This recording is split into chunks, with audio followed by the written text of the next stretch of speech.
Hello viewers, আসসালামু আলাইকুম। স্বাগত জানাচ্ছি বিডি সাদিয়া কুকিং স্টুডিওতে। আজকে আমি তৈরি করে দেখাবো রমজান স্পেশাল রেসিপি, আর সেটা হচ্ছে ছোলা বুট ভুনা। ছোলা বুট ভুনা আমরা সবাই করতে জানি সাধারণত।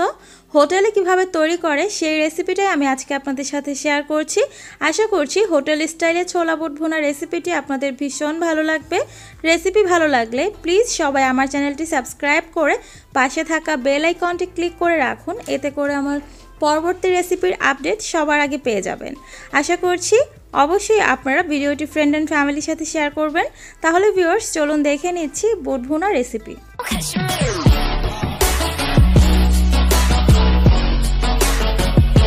বুট ভুনা করার জন্য চুলায় একটি প্যান বসিয়ে দিয়ে দিচ্ছি 2 টেবিল চামচ রান্নার তেল। রান্নার তেলটা হালকা গরম হয়ে গেলে তারপর মাঝারি সাইজের একটা পেঁয়াজ কুচি দিয়ে দিচ্ছি।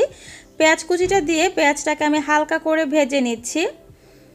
বুট কিভাবে সেদ্ধ করতে হয় সেটা আমি দেখালাম না, এটা দেখাতে গেলে কিন্তু আমার ভিডিওটা অনেক লং হয়ে যাবে।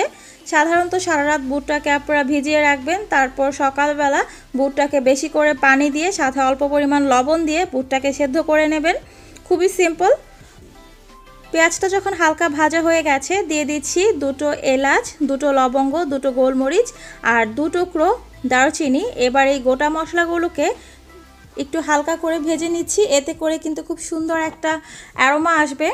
যখন ভাজা হয়ে যাবে দিয়ে দিচ্ছি 1/2 চামচের মতো আস্ত জিরা এবং 1/2 চামচ আদা রসুনের পেস্ট। এবার এই মশলাগুলোকেও আমি বাকি মশলার সাথে ভালো করে নেড়েচেড়ে মিশিয়ে একদম খুব ভালো করে ভেজে নিচ্ছি, এতে করে কিন্তু কোনো মশলারই কাঁচা গন্ধটা আর থাকবে না। ভাজা যখন খুব ভালোভাবে হয়ে গেছে এবার আমি দিয়ে দিচ্ছি 1/2 কাপ পরিমাণ পানি। এখন আমি গুঁড়া মশলা দেব, পানি না দিলে কিন্তু মশলাটা পুড়ে যাবে। দিয়ে দিচ্ছি 1/2 চামচের একটু বেশি হলুদ গুঁড়ো, 1/2 চামচ পরিমাণ লাল মরিচের গুঁড়ো। মরিচটা একটু ঝালের টেস্ট অনুযায়ী বুঝে দেবেন, এখানে আমি কাঁচা মরিচও দেব। এবার দিচ্ছি 1/2 চামচের একটু কম জিরা এবং ধনিয়ার গুঁড়ো, দুটো একসাথে করে রেখেছিলাম, ওইটা দিয়েছি। এবার খুব ভালোভাবে মশলাটাকে মিশিয়ে দিচ্ছি, মিশিয়ে আমি মশলাটাকে কষিয়ে নেব। মশলাটা যত ভালোভাবে কষানো হবে বুটের কালারটা তত সুন্দর আসবে এবং খেতেও কিন্তু ভীষণ ভালো লাগবে। মশলাটা কষানো হয়ে গেছে, দেখতে পাচ্ছেন যে পানিটা কিন্তু সম্পূর্ণ শুকিয়ে গেছে আর তেলটাও কিন্তু উপরে ভেসে উঠেছে। এবার আমি দিয়ে দিচ্ছি বুট, আগে থেকে সেদ্ধ করে রেখেছিলাম সেই বুটটা দিচ্ছি। এখানে আমি 2 কাপ পরিমাণ বুট নিয়েছি।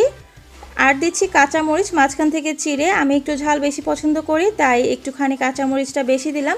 আপনারা যদি ঝাল কম চান সেক্ষেত্রে আস্ত কাঁচামরিচ দেবেন। পরিমাণ মতো লবণ দিয়ে দিচ্ছি। বুট সেদ্ধর সময় কিন্তু আমি অল্প পরিমাণে লবণ দিয়েছিলাম, তাই লবণটা একটু বুঝে দিতে হবে। খুব ভালোভাবে আমি একসাথে মিশিয়ে দিচ্ছি। আপনারা যারা বুটটাকে একসাথে বেশি করে সেদ্ধ করে রেখে ফ্রোজেন করতে চান, তারা যখন বুটটা সেদ্ধ হয়ে যাবে তখন বুটটা একদম পানি দিয়ে ভালোভাবে ধুয়ে ঠান্ডা করে পলি ব্যাগে অথবা যে কোনো বক্সে ভরে আপনারা এটাকে ডিপ ফ্রিজে রেখে দেবেন। এভাবে কিন্তু আপনারা 1 মাসের মতো বুটটাকে সংরক্ষণ করে খেতে পারবেন।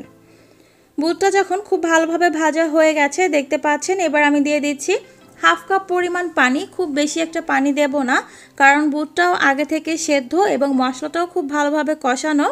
এই পানিতেই কিন্তু বুটের ভেতরে মশলাগুলো খুব ভালোভাবে ঢুকে যাবে। এখন আমি যখন বলক চলে এসেছে চুলাটাকে মিডিয়াম করে দিয়ে ঢাকনা দিয়ে ঢেকে দিচ্ছি আর ফিরে আসছি 5 থেকে 6 মিনিট পর। 5 মিনিট পর ঢাকনাটা তুলে নিচ্ছি, দেখতে পাচ্ছেন পানিটা কিন্তু সম্পূর্ণ শুকিয়ে গেছে। এর মাঝখানে আমি একবার এসে নেড়ে দিয়েছিলাম, আপনারা চাইলে কিন্তু এখানে সেদ্ধ করে রাখা আলুও দিতে পারেন, তবে আমি এখানে কোনো প্রকার আলু দিচ্ছি না।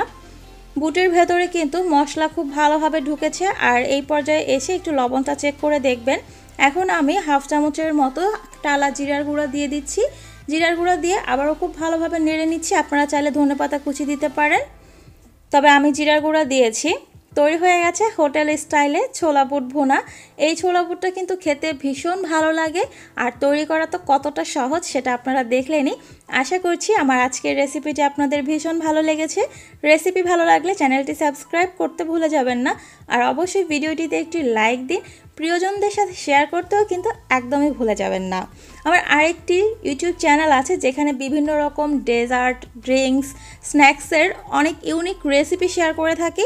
আপনারা চাইলে কিন্তু ওই চ্যানেলটি ভিজিট করতে পারেন, লিঙ্ক ডেসক্রিপশন বক্সে থাকবে। আজকে এই পর্যন্তই, আবার চলে আসবো নতুন কোনো রেসিপি নিয়ে। সেই পর্যন্ত সবাই ভালো থাকবেন, সুস্থ থাকবেন, সুন্দর থাকবেন। আল্লাহ হাফেজ।